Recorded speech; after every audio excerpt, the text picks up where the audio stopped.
Time for today's recall roundup, starting with chocolate bars sold across the United States.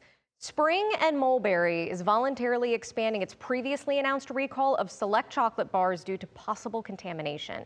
Products include their Pure Dark, Blood Orange, and Mint Leaf chocolate bars. Also, you'll want to check your child's toy chest. ZMC Group is recalling more than 100,000 light-up children's toys. The Consumer Product Safety Commission says they contain button cell batteries that children can easily get to. These were sold at discount stores from May of 2023 to last month. The CPSC website lists the full names and product numbers for all of the affected items. General Motors is recalling brake fluid that didn't meet the federal safety standards. This recall includes more than 40,000 containers of AC Delco GMW.3 brake fluid. Federal regulators say testing of the product found visible sediment in some of those containers, which they say can interfere with the brake performance.